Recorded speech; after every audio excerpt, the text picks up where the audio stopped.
ఆత్మబంధులందరికీ నా యొక్క ఆత్మ ప్రణామాలు. ఇంత గొప్ప ధ్యాన జ్ఞాన మార్గాన్ని మనకు అందించిన మహాత్ములైన బ్రహ్మర్షి పితామహ పత్రిజీ దంపతులకు, ప్రతిరోజు నాకు జ్ఞానాన్ని అందిస్తున్న బ్రహ్మర్షి తటవర్తి వీర రాఘరకర దంపతులకు ఆత్మ ప్రణామాలు తెలుపుకుంటూ ఈరోజుటి కార్యక్రమం మొదలుపెట్టుకుందాం మాస్టర్స్. ఈరోజు చెప్పుకునే టాపిక్ ఏంటంటే స్థూల అహం అంటే స్థూల అహం గురించి తెలుసుకుందాం. స్థూలము అంటే శరీరం. ఈ శరీరానికి సంబంధించినటువంటి అహం. అయితే ఇక్కడ ఇది ఎవరికి ఉంటుంది ఈ స్థూల అహం అని కనుక మనం ఆలోచిస్తే, తమోగుణం వాళ్లకు సంబంధించిన వాళ్లకు ఈ స్థూల అహం ఉంటుంది. ఎందుకు అంటే వీళ్ళు ఎంతసేపు వాళ్ళ యొక్క శరీరం చూసి ఆ శరీరమే నేను అని వాళ్ళు అనుకోవడం, వాళ్ళ యొక్క నమ్మిన ఏదైతే సిద్ధాంతం ఉంటుందో దాన్ని మార్చుకోకపోవడం. అంటుంటారు చూడండి, నేను పట్టిన కుందేలుకు 3 కాళ్ళు. ఆ విధంగా. అయితే అంతే ఇంక వాళ్ళకి తెలిసిందే కరెక్ట్ అనుకోవడం. ఇంకా మిగతా ఎవరు చెప్పినా వాళ్ళు వినరు. వాళ్ళదే వాళ్ళు కరెక్ట్ అనుకుంటారు. ఈ తమోగుణం ఉన్న వాళ్ళకే తెలియని అహంకారం ఉంటుంది. అంటే అహంకారం ఉంది అనే విషయం కూడా వాళ్ళకు తెలియదు. అయితే ఇది తెలియనప్పుడు పక్క వాళ్ళు ఏం చేస్తుంటారు? చెప్పడానికి ప్రయత్నం చేస్తుంటారు. అంతే కదా! ఇప్పుడు మన పిల్లలున్నారు. ఏదన్నా తెలవకుండా ఉంటే వాళ్ళ అహంకారంతో మాట్లాడుతుంటే మనం చెప్తామా? చెప్పమా? అట్లా ఈ తమోగుణ అహంకారం ఉన్న వాళ్ళకు చెప్తుంటారు. చెప్పినా సరే వాళ్ళు అర్థం చేసుకునే స్థితిలో ఎప్పుడైతే అర్థం చేసుకునే స్థితిలో ఉంటారో వాళ్ళు, అర్థం చేసుకోని స్థితిలో ఉంటారో వాళ్ళు ఎలా ఉంటారంటే అహంకారంతో ఉన్నట్టే. అంటే స్థూల అహం ఉన్నవాళ్ళు వీళ్ళ యొక్క నోటి రుచి కోసం జంతు బలులను చేయడానికి ఎక్కువగా ఆసక్తి చూపిస్తుంటారు. అంతేకాకుండా భూత ప్రేష పిత భూత ప్రేత పిశాచ వాటికి సంబంధించినటువంటి మంత్రాలను చదువుతుంటారు. మరి అటువంటి వీళ్ళు అవి చెప్పే వాళ్ళనే వాళ్ళు ఇష్టపడుతుంటారు. అంటే వాళ్ళు వాళ్ళ యొక్క కృషి కోసం వాళ్ళ యొక్క ఇబ్బందులు ఏవైనా ఉంటాయో వాటిని వాళ్ళు ఎదుర్కోవడానికి చూసుకోరు. పక్క వాళ్ళపైనే ఆధారపడి జీవిస్తుంటారు. ఎవరైనా సరే మాకు వేరే వాళ్ళ తగ్గిస్తే చాలు అన్నట్టుగా ఉంటారు. వీళ్ళు వాళ్ళ పని వాళ్ళే చేసుకోరు. వాళ్ళకొచ్చిన దానికి వేరే వాళ్ళపైన ఆధారపడుతుంటారు. అంతగా ఈ తమోగుణ అహంకారం కలవాళ్ళు ఉంటారు. మరి ఇంకా ఈ తమోగుణ అహంకారం ఉన్నవాళ్ళు ఏం చేస్తారు? మద్యపానం కూడా సేవిస్తుంటారు. మరి ఎందుకు అంటే ఈ శరీరం నేను అనుకున్నాం కాబట్టి మరి వాళ్ళు ఏం చేస్తారు? వాళ్ళకి కావాల్సినటువంటి ఈ శరీరానికి కావాల్సినటువంటి భోగాలను సమకూర్చుకోవడానికి ఇష్టపడతారు. ఆ భోగాల కోసం ఏం చేస్తారు? ఈ జంతు బలులను, మద్యపానం సేవించడం, అన్ని మూర్ఖత్వపు పనులే వాళ్ళు చేస్తుంటారు. మరి మద్యపానం సేవించడం వల్ల వాళ్ళకేమైనా లాభం ఉంటుందా? అంటే ఆ శరీరానికి కలిగినటువంటి బాధ, నొప్పి మర్చిపోతారేమో కానీ వాళ్ళ యొక్క లివర్ ఖరాబ్ అవుతుంది. అంతేకాకుండా వాళ్ళ యొక్క సంసారమే నాశనం అవుతుంది. ఎందుకంటే ఒక తాగుబోతు వ్యక్తి ఎలా ఉంటాడు? వాడు ఏం మాట్లాడుతున్నాడో తెలియదు. ఏం ఆలోచిస్తున్నాడో తెలియదు. ఎలా ప్రవర్తిస్తున్నాడో వాడికి తెలియదు కదా! తన యొక్క తాగుడుకు బానిసైనాడు. దాన్ని వదిలిపెట్టలేక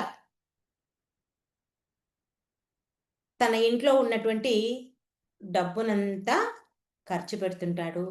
మరి ఆ డబ్బు ఒకసారి దొరకకపోతే తన యొక్క భార్యను కూడా కష్టపెట్టడానికి వెనక్కిపోడు. అంతేకాకుండా తన భార్యను కొట్టడానికి కూడా కొడతాడు కూడా. కొట్టడానికి కూడా కాదు, కొడతాడు కూడా. అంటే ఆ తాగుడుకు బానిసలైన వాళ్ళు అలా ఉంటారు. మరి ఈ మూర్ఖత్వం ఎంత వరకు అంటే ఆ నాలుక రుచి వరకే వాళ్ళు. ఇప్పుడు కావాలి, ఇది తాగాలే, తాగాలంతే. ఇది తినాలంటే తినాలి. మరి ఆ తాగింది, తిన్నది అలాగే ఉంటుందా? ఆ నాలుక మీద ఉన్నంత సేపే ఆ రుచి. ఆ నాలుక దాటి గొంతులోకెళ్ళిపోయిందంటే ఆ నాలుక రుచి అక్కడ ఏమీ ఉండదు. అందుకే వీళ్ళది స్థూల అహం అని మనం చెప్పవచ్చు.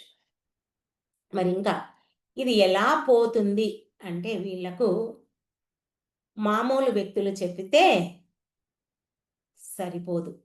మామూలు వ్యక్తులే కాకుండా మామూలు గురువులు చెప్పినా వీళ్ళకు పనికి రారు వీళ్ళకు. ఒక సద్గురువు వచ్చి ఆ సత్యాన్ని చెప్పినప్పుడు మాత్రమే వాళ్ళకి ఈ విషయం అర్థమవుతుంది. అంతవరకు వీళ్ళకు అర్థం కాదు. మామూలు గురువులు ఏం చెప్తారు? ఇది చేస్తే పుణ్యం వస్తుంది అంటారు. అది అంతాగే అలాగే చేసుకుంటూ అక్కడికే ఉంటారు. కానీ సద్గురులు అలా చెప్పరు. సత్యాన్నే చెప్తారు వాళ్ళు. సత్యాన్నే బోధిస్తారు. ఏం చెప్తారు? "నీవేం చేస్తున్నావు? ఈ పాపమేంటి? ఈ శరీరానికి ఎందుకింత విలువ ఎందుకిస్తున్నావు? ఎవరి కోసం? దేనికోసం? ఈ తప్పులు, పాపాలన్నీ దేనికోసం చేస్తున్నావు? ఎవరి కోసం చేస్తున్నావు?" అని చెప్పి, ఆ సత్యం చెప్పే గురువు ఎప్పుడైతే వారి జీవితంలోకి ప్రవేశిస్తాడో, అప్పుడు వాటి గురించి ఆలోచిస్తాడు. మరి దీనికి ఉదాహరణగా మనం ఎవరిని చెప్పుకోవచ్చు అంటే, మరి రత్నాకరుడు. అంటే వాల్మీకి. రత్నాకరుడు ఎంతో పాపము చేసి, అడవి దోపిడీని చేసి, ఎన్నో జంతువులను హింసించి, డబ్బును సంపాదించుకొని, తన యొక్క భార్యాపిల్లల్ని పోషించేవాడు. అతని జీవనాధారమే అదిగా పెట్టుకున్నాడు. మరి ఒకానొక సమయంలో నారద మహర్షి అక్కడికి రావడం చెప్పాడు. అదంతా చూసాడు. మరి మహర్షులంటే వాళ్ళకంతా తెలుస్తుంది గదా! వ్యక్తులను చూడంగానే గుర్తుపడతారు కదా! పిలిసి, "ఏమయ్యా ఇక్కడ రా" అని చెప్పేసి పిలిసి, "ఎందుకు నువ్వు ఇవన్నీ చేస్తున్నావు? ఇంత పాపపు పనులు చేస్తున్నావు, ఇన్ని జీవులను హింసిస్తున్నావు" అని చెప్పి అడిగితే, "మరి నా భార్య పిల్లల్ని పోషించుకోవాలి కదా! మరి వాళ్ళ కోసం నేను ఈ పాపపు పనులు చేస్తున్నా" అని అంటాడు. అయితే సరే, నువ్వు ఈ తప్పులు, పాపాలు చేస్తున్నావు కదా! మరి ఈ దీంట్లో ఈ నువ్వు తీసుకుపోయిన ఆహారాన్ని వాళ్ళు తింటున్నారు. ఓకే. నీది బాధ్యత. నువ్వు చెయ్యాలే. వాళ్ళు ఆహారాన్ని తింటున్నారు. మరి ఈ పాపాలు చేసినావు కదా! దీంట్లోకొచ్చిన ఫలితం వాళ్ళు మళ్ళా భాగం పంచుకుంటారేమో ఒకసారి ఆలోచించు అని చెప్పేసి అంటాడంట. అప్పుడు రత్నాకరుడికి నిజమే కదా! మరి నేను సంపాదించిన డబ్బుతో ఆహారం తీసుకెళ్తే తింటున్నారు బానే ఉంది. మరి నాకొచ్చినటువంటి పాపంలో వీళ్ళు భాగం పంచుకుంటని అంటే కొంతమంది గురువుల యొక్క ఆహ్, వాక్కు. ఆ వాక్కు వల్ల వాళ్ళలా మారిపోతారు. ఇంకొకటి వాళ్ళ యొక్క గత జన్మ దాన్ని బట్టి కూడా వాళ్ళు 2 ఏమైతాయి కలుస్తాయి. కలిసడం వల్లనే ఆ తపన ఉండడం వల్ల అలాంటి వాళ్ళకు అలాంటి గురువులు లభిస్తారు. ఎప్పుడైతే ఈ విషయం చెప్పారో నారద మహర్షి మరి ఇంటికి వెళ్ళాడు రత్నాకరుడు. వెళ్ళి భార్య పిల్లల్ని పిలుసుకొని, "నేనొక మాట అడుగుతాను. మీరు దీనికి చెప్పండి" అని చెప్పేసి అంటే, అప్పుడు వాళ్ళు సరే అని చెప్పేసి అంటే, "మరి నేను సంపాదిస్తున్నాను కదా! మరి ఇదంతా మీరందరూ మంచిగా తింటున్నారు. ఓకే. కానీ మరి దీనిలో వచ్చే భాగం, పాపంలో వచ్చే భాగము మీరెవరు తీసుకోవడానికి రెడీగా ఉన్నారు" అని అడుగుతాడు. అంటే అప్పుడు భార్య అంటుంది, "నేను నిన్ను పెళ్లి చేసుకున్నాను. నన్ను పెంచి పోషించే బాధ్యత, నా బాగోగులు చూసుకునే బాధ్యత నీదే కాబట్టి నువ్వు చూసుకోవాలి. అంతేకాని నేను నీ పాపంలో భాగం పంచుకోను అని చెప్పేసి భార్య చెప్తది. పిల్లలు చెప్తారు. మమ్మల్ని కన్నీ పెంచి పోషించే బాధ్యత నీది. కాబట్టి మరి నువ్వే పెంచి పోషించాలి అంతే తప్ప అది నీ బాధ్యత. నీ పాపంలో నేనెలా భాగం తీసుకుంటాను అని చెప్పేసి పిల్లలు కూడా అంటారు. అప్పుడు రత్నాకరుడికి జ్ఞానోదయం అవుతుంది. అరే! నేనింత మంచిగా కష్టపడి చేసి పెడితే తింటున్నారు. నా పాపం నాకొచ్చిన పాపంలో భాగం పంచుకోవట్లేదని చెప్పేసి ఇంక అతనికి వెళ్తాడు. నారద మహర్షి దగ్గరికి వెళ్ళి, "అయ్యా! ఎవరు నా పాపంలో భాగం తీసుకోరంట. మరిప్పుడు నేనేం చేయాలి?" అని చెప్పేసి అతను అడుగుతాడు. అప్పుడు నారద మహర్షి అతనికి ఆత్మతత్వాన్ని బోధిస్తాడు. ఎలా ఆత్మతత్వం అంటే, నీలోనే భగవంతుడున్నాడు. నువ్వు చేసే పాపాలకు ఆయన దూరమవుతున్నాడు నీ నుంచి. నీలోనే ఉన్నాడు. మరి నువ్వు చేసే పాపాలను బట్టి నీ మనసు ఎంతో కలుషితమవుతుంది అని చెప్పేసి ఆయనకు ఒక రామ మంత్రాన్ని ఉపదేశించడం జరిగింది. మరి ఈ రామ మంత్రంను ఉపదేశించిండు అంటే మనమందరం ఏమనుకుంటాం? రామ మంత్రం అంటే అది జపం అనుకుంటాం. రామ రామ అని జపించమని చెప్పాడు అని అనుకుంటాం. కానీ అది రా అంటే రకారం.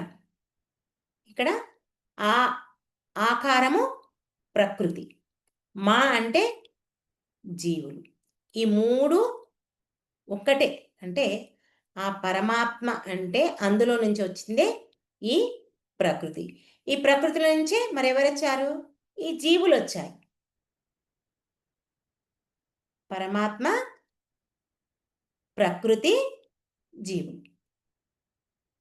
ఆ ప్రకృతి నుంచే ఇవన్నీ, ఆ పరమాత్మ నుంచే అన్నీ వచ్చాయి. ఈ 3 ఆయన శక్తితోనే, ఆ పరమాత్మ శక్తితోనే ఉన్నాయి.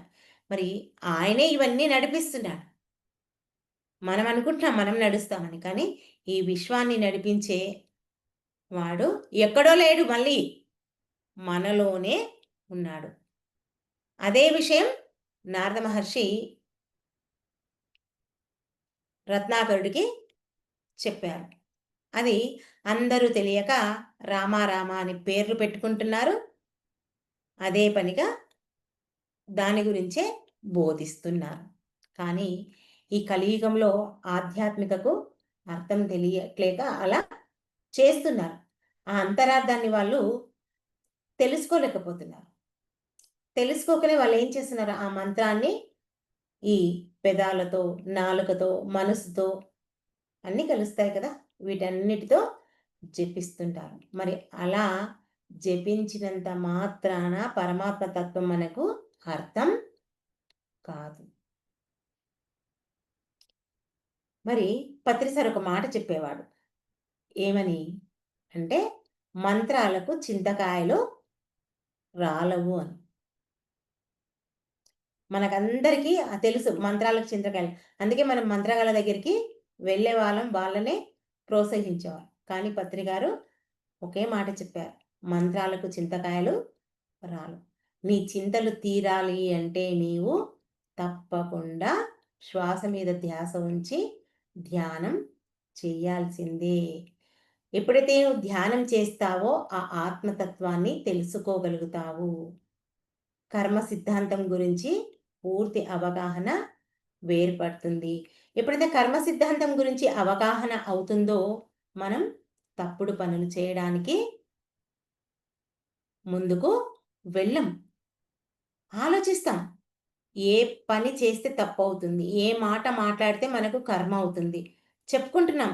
మన మాటే మనకు కర్మల రూపంలో బయలుదేరి వస్తుంది అని. ఈ విషయం తెలిసినాక మాట్లాడడానికి వెనుక ముందయితున్నామా లేదా? చాలా జాగ్రత్తగా ఆలోచించి మాట్లాడతాం. మరి ఇవన్నీ ఎవరి ద్వారా తెలుస్తాయి మనకు అంటే, సరి అయిన సద్గురువుల దగ్గర మాత్రమే మనకు ఈ విషయాలు తెలుస్తాయి. మరి ఆ గురువుల దగ్గర మనం తెలుసుకున్నప్పుడు ఏం చేయాలి? వాటిని ఆచరించాలి. మనలో దుర్గుణాలు పోవాలంటే ఏం చేయాలి? గురువు చెప్పిన జ్ఞానాన్ని అందుకోవాలి, ఆచరణలో పెట్టుకోవాలి. అందరూ వింటారు, కానీ ఎవరు అనుభవంలోకి తెచ్చుకోలేకపోతున్నారు, తెలుసుకోలేకపోతున్నారు. కానీ విని ఏం లాభము? ఏమీ లాభం లేదు. మనం విన్న దాంట్లో కొన్నన్నా ఆచరణలో పెట్టాలి. మరి అందరిని అడిగితే నువ్వెవరు అంటే ఏం చెప్తాం? నేను ఆత్మననే చెప్తాం. కానీ అలా ప్రవర్తిస్తున్నామా? మళ్ళీ అందరము ఒకటే. నాలో ఆత్మ ఉన్నది, నీలో ఆత్మ ఉన్నారు. మనం అందరము ఒకటే అని చెప్తాం. కానీ మన ప్రవర్తన మాత్రం దీనికి పూర్తి విరుద్ధంగా ఉంది. నేను శరీరం అన్నట్లాగే జీవిస్తున్నాం. అందుకే ప్రతిరోజు మనకు మనం అవగాహన చేసుకోవాలి. ఇవన్నీ మనం అవగాహన చేసుకోవాలంటే ప్రతిరోజు మనల్ని మనం చెక్ చేసుకోవాలి. ఎప్పుడు ఎలా ప్రవర్తించాము, ఎలా మాట్లాడాము. ఆత్మ అనడం, చెప్పడం చాలా ఈజీ. ఆత్మలాగా జీవించడం చాలా చాలా కష్టం. అసలు ఈ అహం పోవాలంటేనే చాలా చాలా కష్టం. మనం ఎదుగుతున్న కొద్దీ అహాన్ని వదలకపోతే అసలు మనకు బతకడం కూడా తెలియదు. ఈ అహంకారాన్ని వదిలితేనే మనం చక్కగా జీవించడానికి అవకాశం ఉంటుంది. కాబట్టి మరి ఈ అహంకారాన్ని మనం పోగొట్టుకోవాలి. పోవడం అంత ఈజీయా మనకు అహంకారం? ఎంతసేపు ఎన్ని మంచి పనులు చేసినా మనం ఏమనుకుంటున్నాము? నేను చేశాననే చెప్తున్నాం. ఈ నేను అనేదే మనకు అహంకారం. ఇప్పుడు గురువు దగ్గర జ్ఞానం అందుకుంటున్నప్పుడు, ఆ సరైన జ్ఞానం అందుకున్నప్పుడు నీకు అవగాహన రావాలి. చూడండి, గురువు అనేవాడు అందరికి ఒకే విధంగా బోధిస్తాడా? ఒక్కొక్కరికి ఓలాగా బోధిస్తాడా? అందరూ ఒకే దగ్గర కూర్చున్నప్పుడు అందరికి ఒకే విధంగా బోధిస్తాడు. దాన్ని అర్థం చేసుకొని ఆచరించే వాళ్ళు కొంతమంది ఉంటారు. కొంతమంది ఈ చెవులు విని ఆ చెవులు వదిలిపెట్టే వాళ్ళు కొంతమంది ఉంటారు. ఎవరైతే దాన్ని సరిగ్గా అర్థం చేసుకొని ఆచరిస్తారో వాళ్ళే ఎదుగుతారు. వాళ్ళ ఆత్మ ఉన్నత స్థాయికి ఎదగడానికి వాళ్ళకు అవకాశం ఉంటుంది. మరి అలాంటి వాళ్ళకి అవకాశాలు ఉంటాయి. లేదంటే ఇంకేమీ లేదు. మన జీవితంలో అసలు ఏ మార్పు మనకు ఉండదు. ఎవరైతే గురువు చెప్పింది ఆచరిస్తారో వాళ్ళకి ఈ తమోగుణ అహంకారం కొద్ది కొద్దిగా పోతుంది. చూడండి, ఏదైనా ఒక చెడు చేయడం చాలా ఈజీ. కానీ మంచి చేయడం చాలా కష్టం. కదా! కానీ ఒకసారి మంచి అలవాటు చేసుకున్నాం మనమంటే దాన్ని మర్చిపోవద్దు. ఎవరు ఎన్ని చెప్పినా, ఎన్ని రకాలుగా చెప్పినా మనం మన మనసును మార్చుకోవడానికి ప్రయత్నం చేయవద్దు. ఎందుకంటే మంచి అలవాటును మానడం అంటే తెలియకముందు ఎన్నో తప్పులు చేస్తాం. తెలిసిన తర్వాత మనం తప్పులు చెయ్యొద్దు. అందుకే బుద్ధ భగవానుడు చెప్తాడు కదా! తెలియక చేస్తే శిక్ష కొద్దిగా ఉంటుంది. తెలిసి చేస్తే దానికి శిక్ష పెద్దగా ఉంటుంది. కాబట్టి ఆ శిక్ష మనకు ఉండకూడదు. మనం ఈ జన్మలో తెలుసుకున్నాం కాబట్టి దాన్ని ఆచరణలో పెట్టుకోవాలి. అంటే ఈ స్థూల అహాన్ని మనం తగ్గించుకోవాలి. తగ్గించుకోవాలంటే దానికి ఒకే ఒక మార్గం. గురువు బోధించిన శ్వాస మీద ధ్యాస ధ్యానం చేసి ఆ స్థూల అహాన్ని తగ్గించుకోవడానికి మనం కృషి చేయాలి. దానికోసం మనం ప్రయత్నం చేయాలి. ఓకే మాస్టర్స్, ఈ అవకాశం నాకు ఇచ్చినందుకు మీ అందరికీ నా యొక్క కృతజ్ఞతలు. Thank you. అందరం ధ్యానంలో కూర్చుందాం 2 నిమిషాలు.